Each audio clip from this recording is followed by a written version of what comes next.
All right, so here we go. We are going to do one more video. I think it's all it's going to take, we hope, to finally finish the first chapter of John Dewey's Art as Experience, a chapter titled The Live Creature. And we're just going to continue right where we left off here in the presentation. And he's already talked a bit about the relationship between the live creature and its environment. We're also going to talk now in this video a bit about emotions. We're going to talk about animal life and how it relates to our experience, the sort of the differences, the similarities between animal experience and ours, what that has to do, if anything, with aesthetic experience. And he's going to start to unravel, maybe not super obviously, but he's going to give us at least hints about his theory about what his theory of experience in general is. So again, here we start with this long quote, and he's going to bring it back to the environment, but also he's going to tie the emotions into this in a very interesting way, which I'm going to explain here in a minute. I think also ties a bit into, there's parallels with some of the work of Heidegger, who's Heidegger is the next philosopher that we're moving on to. Otherwise, I probably wouldn't even mention him here.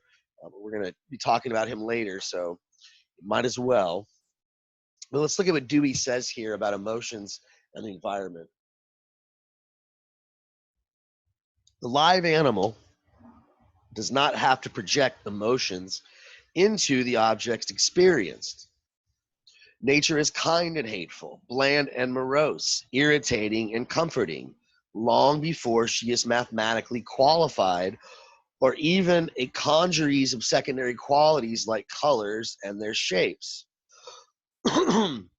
So this is, again, where I think he shares this with Heidegger, especially the early Heidegger, from being in nothingness. There's this, you could argue whether or not it's true, but they seem to think there's this philosophical prejudice. Both Dewey and Heidegger seem to think there's this philosophical prejudice that prejudices theory over practice. So our understanding of objects, for instance, should be based on mere reflection, reason, rationality, and not on how we understand those objects naively in our everyday interaction with those things.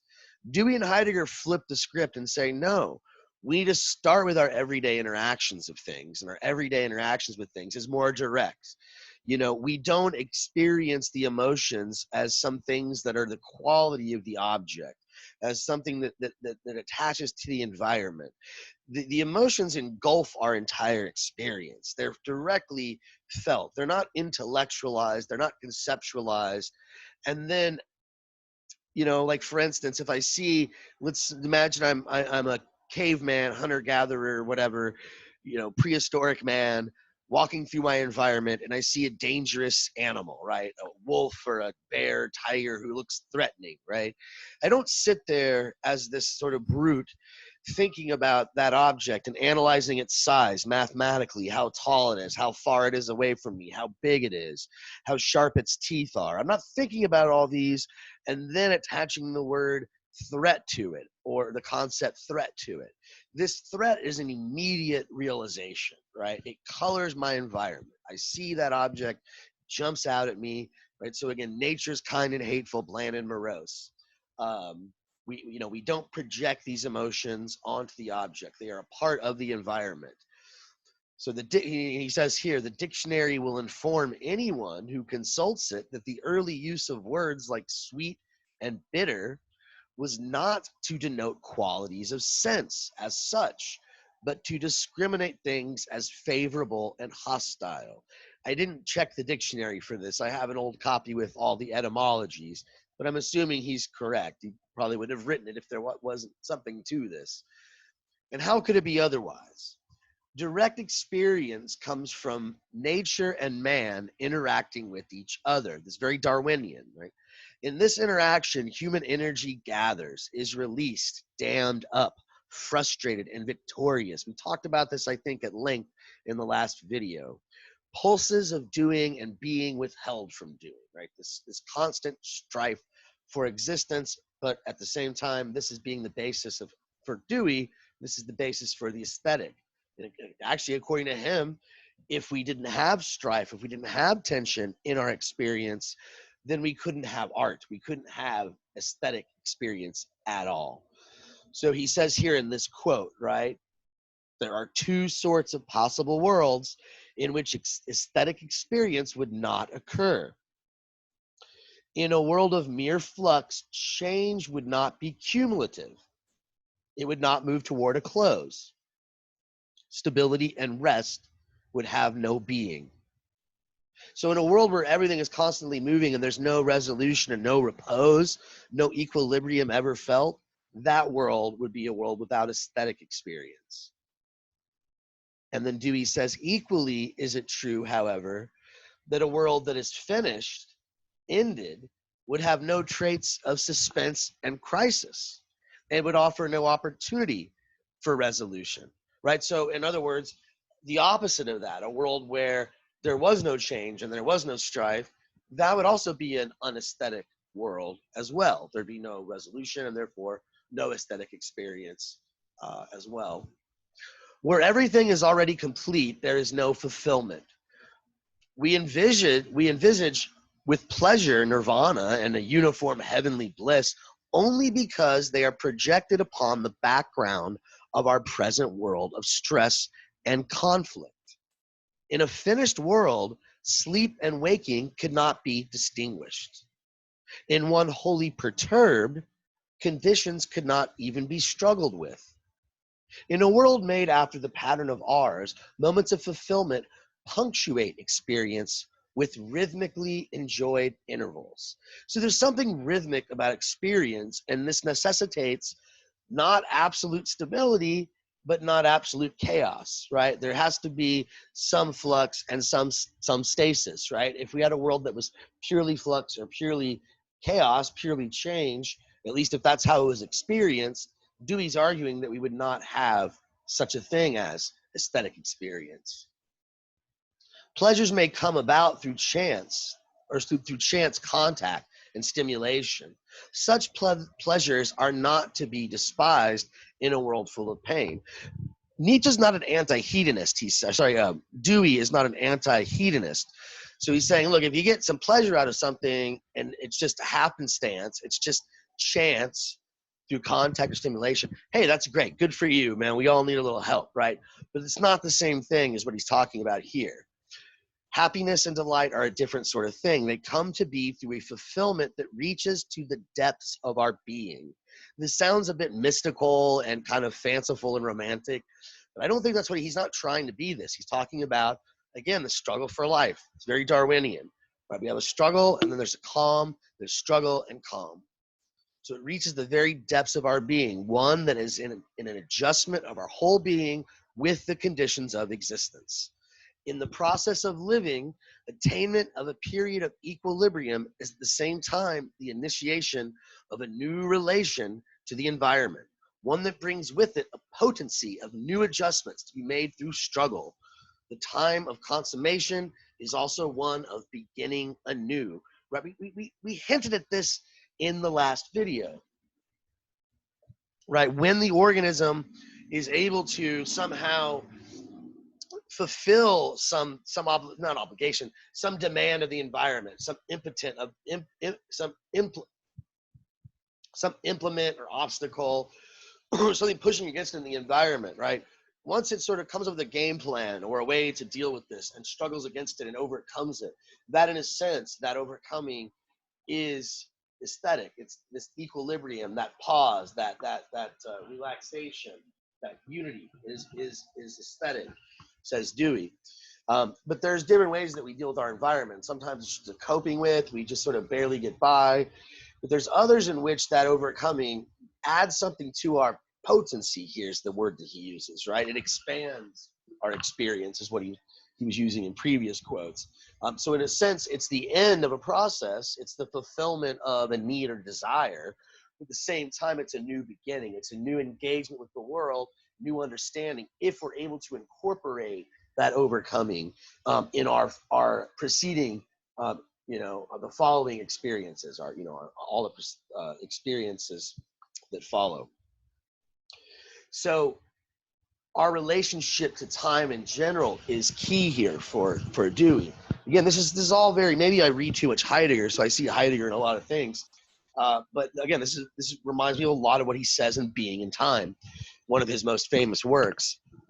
But Dewey, again, focuses a lot on our relationship to time, specifically our concept of past, present, and future.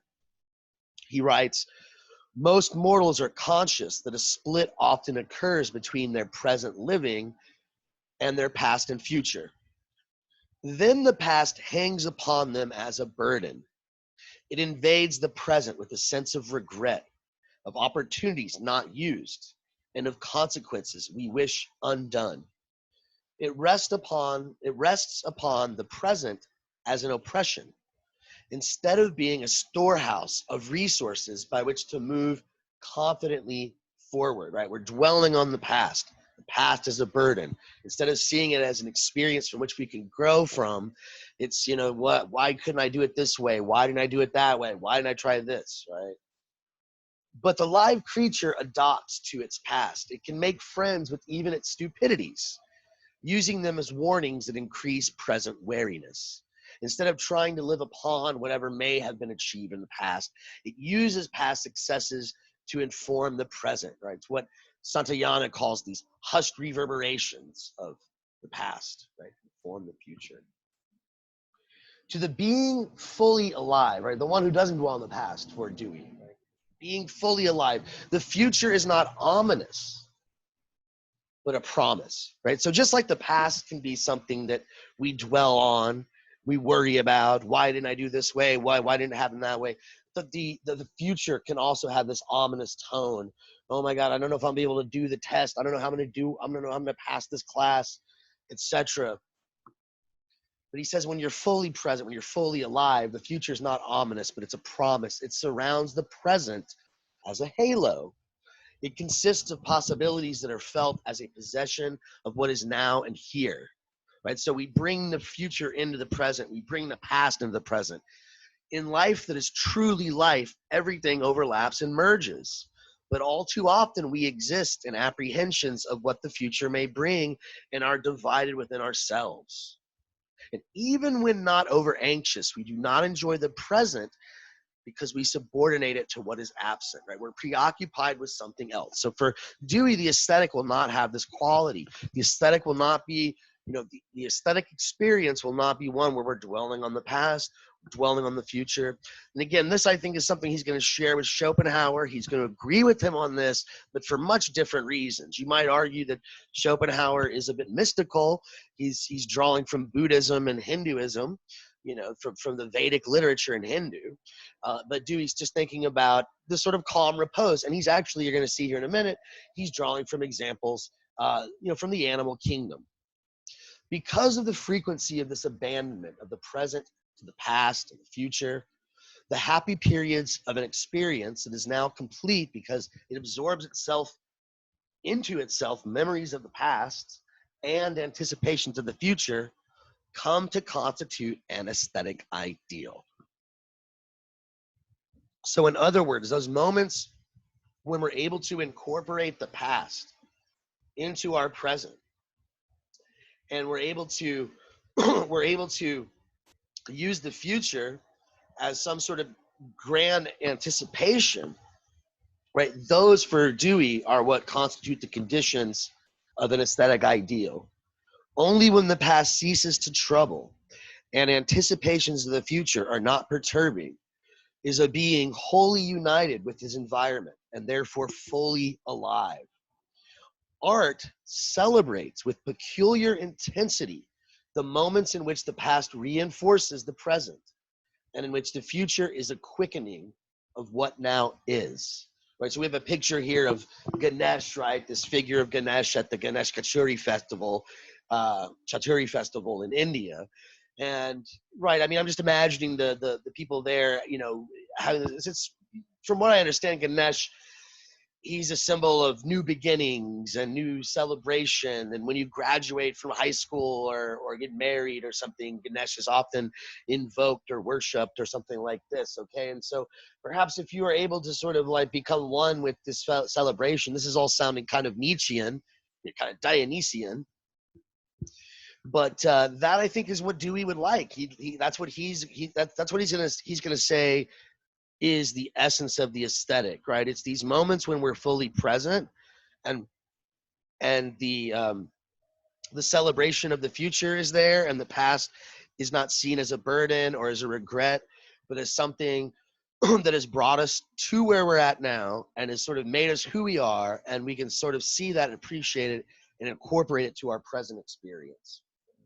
And again, this sounds very fanciful, but he's not drawing from mysticism. He's not drawing from Eastern thought.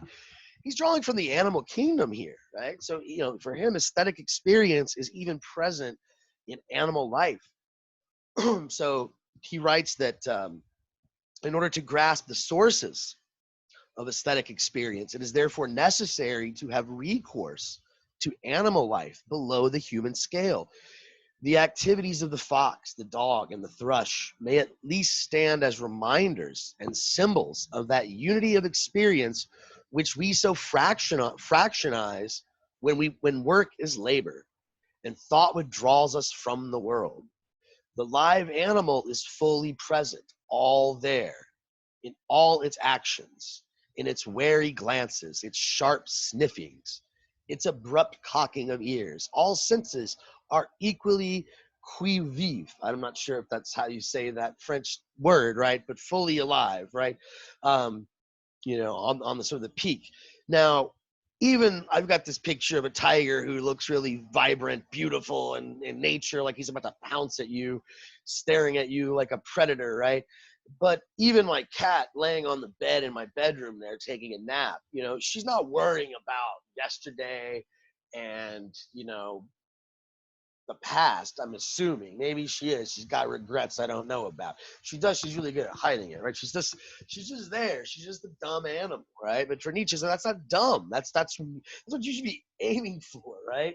Is just let go and just be a cat, right? This is very Nietzschean too. It reminds me of this passage from Thus Spoke Zarathustra, where he talks about how you have to become a tarantula, and then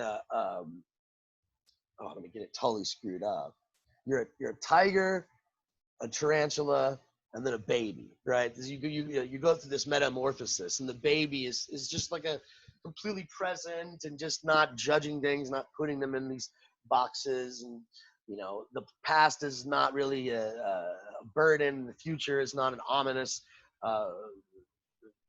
threatening presence, but we're just fully there. We just let go. We're like at one with our experience and our environment, right? So we've taken lesson from animals, not just this lion, but my little lazy cat laying down on my bed. It is mere ignorance, Dewey says, right? It's mere ignorance that leads then to the supposition that the connection of art and aesthetic perception with experience signifies a lowering of their significance and dignity. Experience, in the degree in which it is experience, is heightened vitality.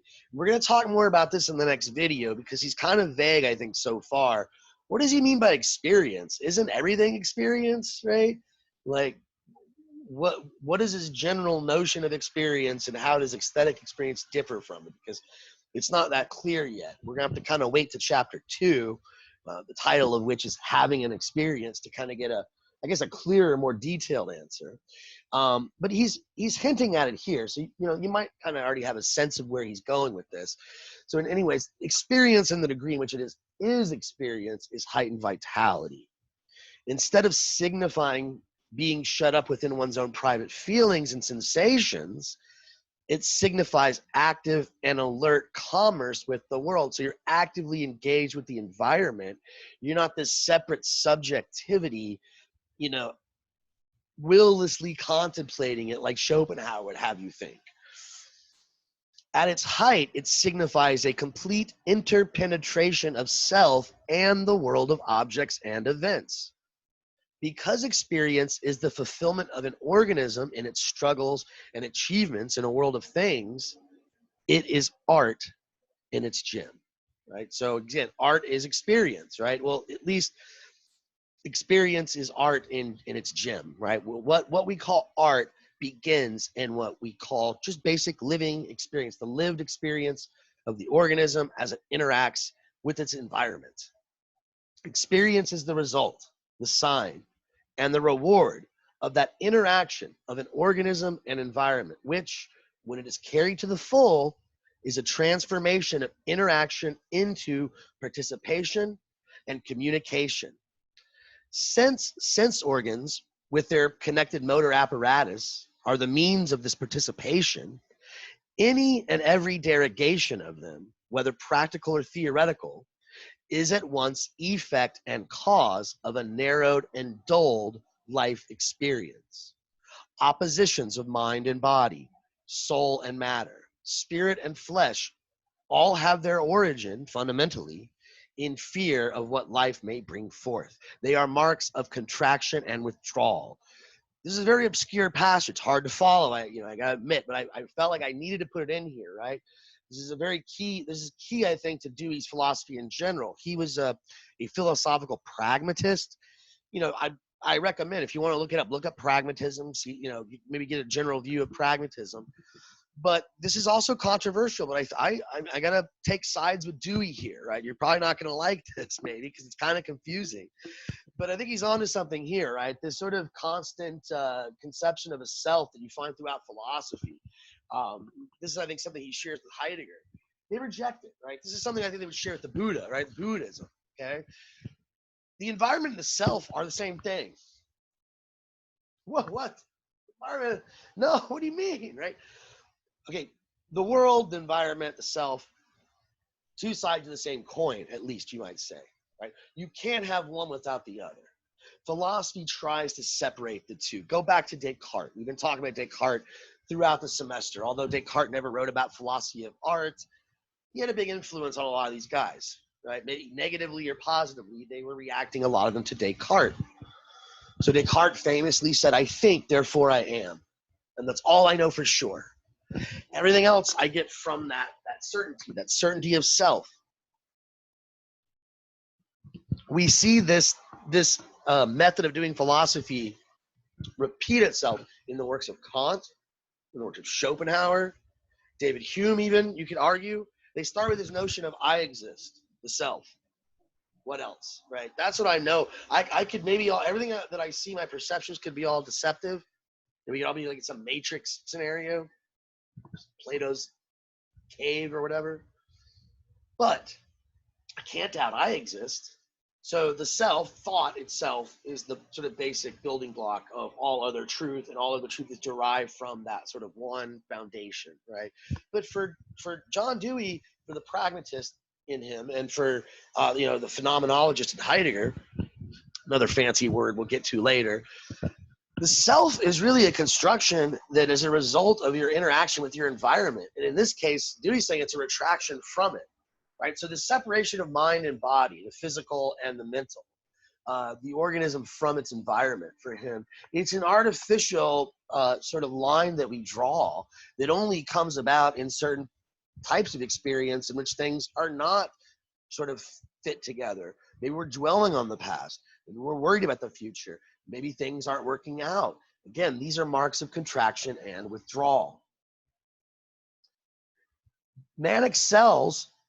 Dewey says, man excels in complexity and minuteness of differentiations. So what makes us different from other living organisms? He's going to start getting into that. We share this sort of intertwinedness with the environment of other living organisms. It's our consciousness, our over-intellectualism, of especially Dewey would probably say of traditional Western philosophy that has led us to lose sight of this. But what is really different between humans and other creatures? Obviously, there's something different, and Dewey's going to give us his take on this. It might not be the traditional take that you find in Aristotle or Kant, man is a rational animal, but there's something about our experience that is more refined and more variegated, might be a good word, than is true for other organisms, that he would say are maybe below us in this scale. So he says, man excels in complexity and minuteness of differentiations. This very fact constitutes the necessity for many comprehensive and exact relationships among the constituents of his being. There are more opportunities for resistance and tension, more drafts upon experimentation and invention, and therefore more novelty in action, greater range and depth of insight, and increase of poignancy and feeling. As an organism increases in complexity, the rhythms of struggle and consummation in its relation to its environment are varied and prolonged, and they come to include within themselves an endless variety of sub-rhythms. In other words, we are more complicated because we've struggled with more things in our environment, because of the development of our consciousness, because of our rising above and I guess conquering nature and all these sort of other things. We are able to do more with our experience. This is akin, I think, to Schopenhauer.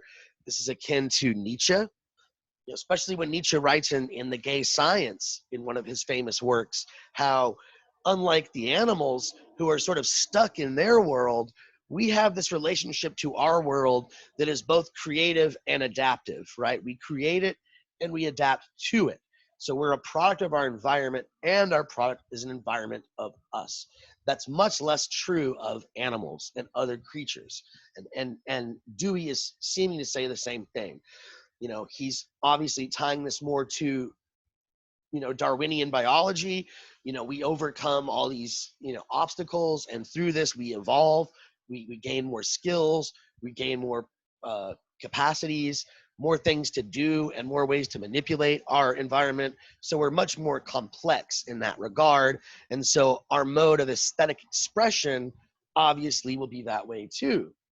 Our relationship to space and time is also going to be shaped in a much different way than traditional philosophy has somehow represented it.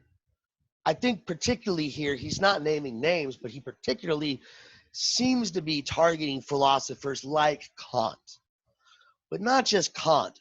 This is a pretty typical move or mode of thought of modern Enlightenment philosophers.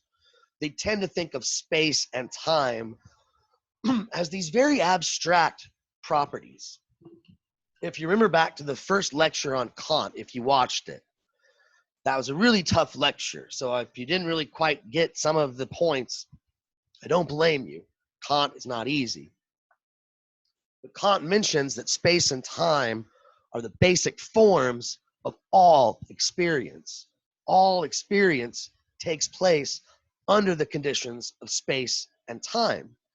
But what Kant means in that context is space and time in a very abstract sense.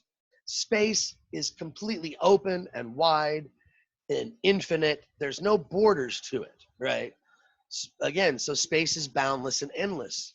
Time is the same. It's just duration, which can be divided up into distinct, discrete points.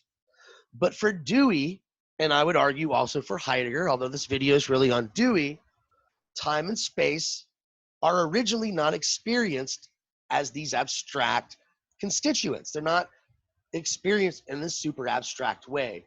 So there's a way that human beings and a living creature experiences time and space that is certainly not abstract.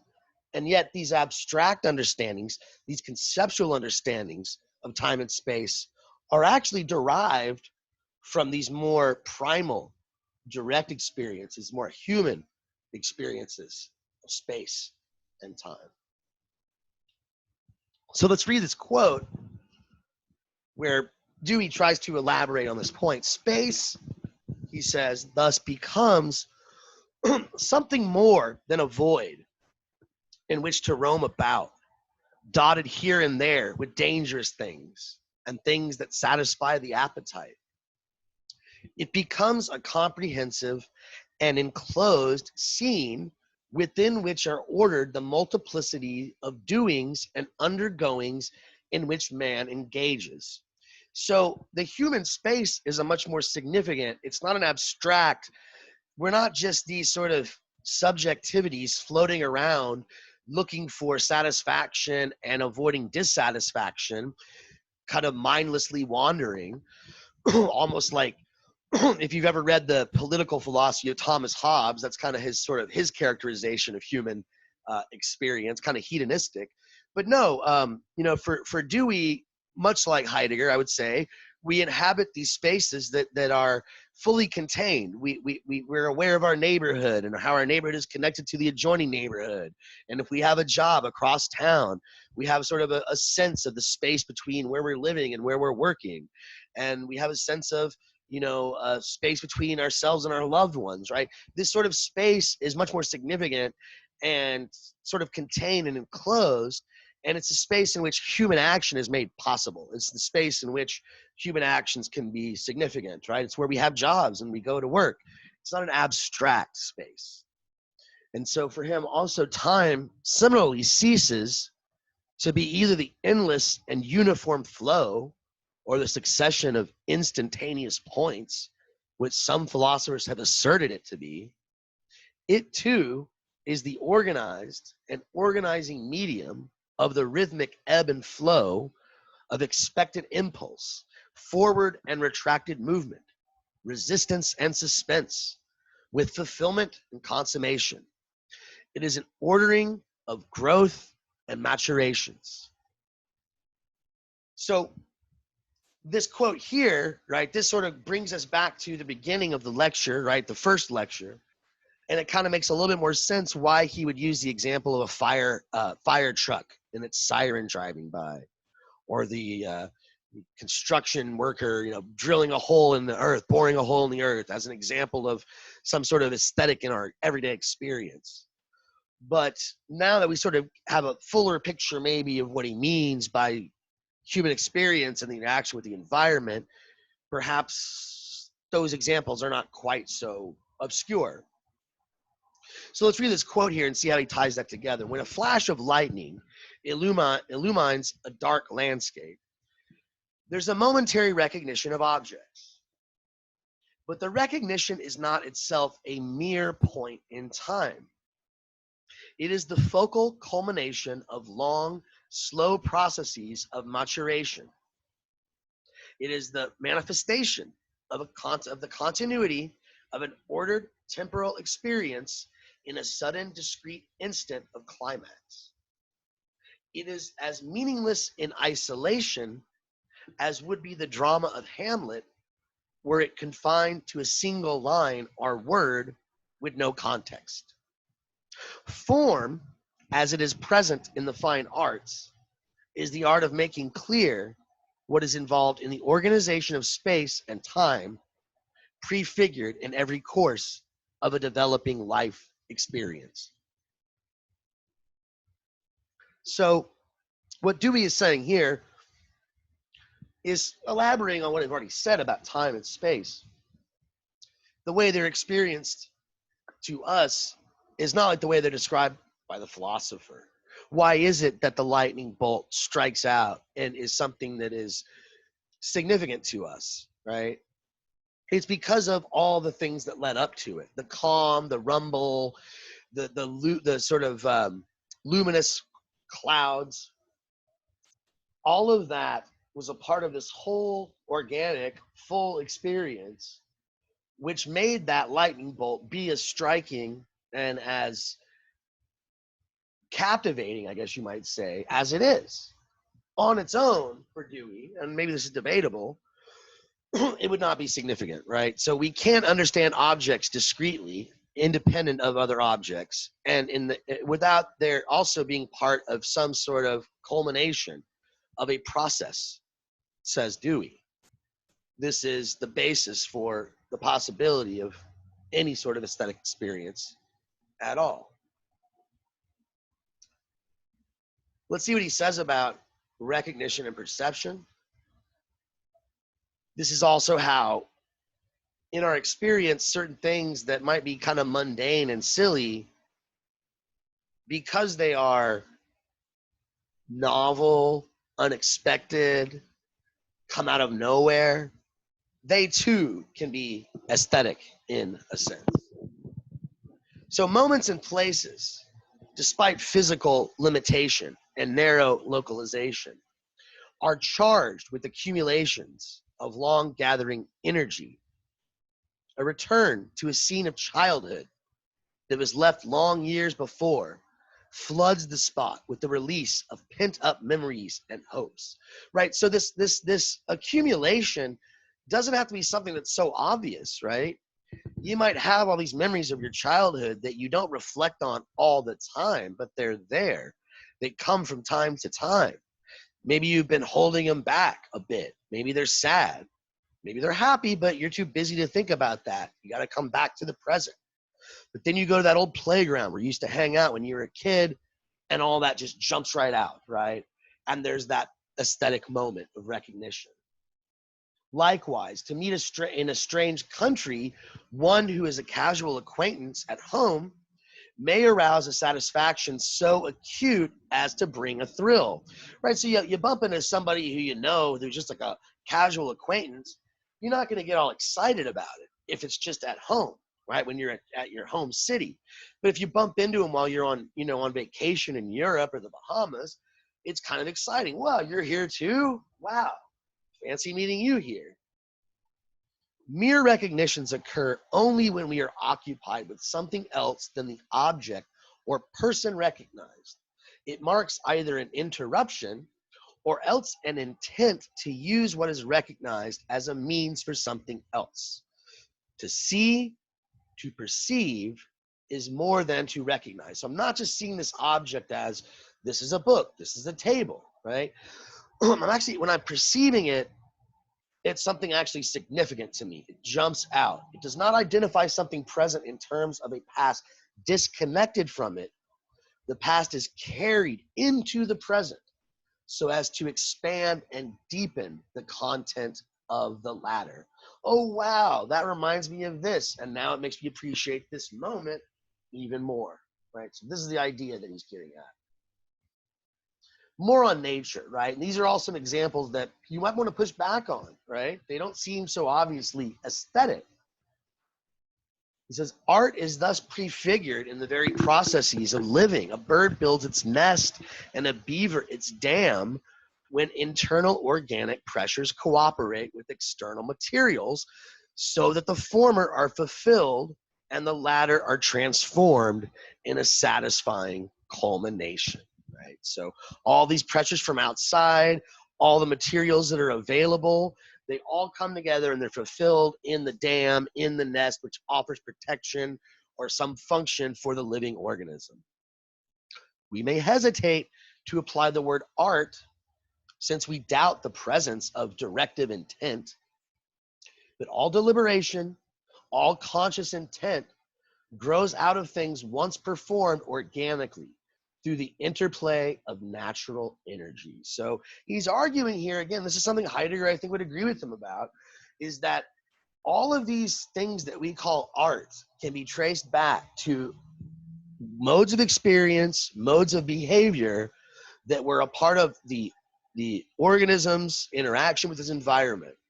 And even the sort of the beaver building a dam can be a sort of example of this, a primal example of sort of the primal ancestry of the artist in us. But you might be asking, well, how did we ever use dancing in nature? How is this ever spontaneous, right? I mean, you got to think, I don't know, maybe you got happy. You were just happy and it was a way of just jumping around and showing how happy you were, right? And that's why you danced. Also for religious intents, maybe they thought that the gods would be, somehow sanctified and give you some crops or something like that. But the point he's making, though, is that anything that we theorize about now, that we talk about as having rules or regs or norms, horse riding, for example, for him, this was something that we just figured out. We didn't theorize about it and then set out to do it, keep experimenting. No, it was something that through our struggles with our living environment, through trial and error, human beings figured out how to tame the horse, how to ride it, and then eventually how to train it to do all sorts of tricks, jump over larger and larger fences. And eventually, throughout time, theories were developed from that direct experienced practice, right? So for him, that's the direction that it always takes, right? Art is created in and from nature, as are all these things we theorize about. Well, I thought I'd be able to finish the first chapter in one more video, but I noticed that I'm going way too long already. We're almost done, though. We've only got a few more slides left before we're finished with Dewey's chapter 1 of Art as Experience, the live creature.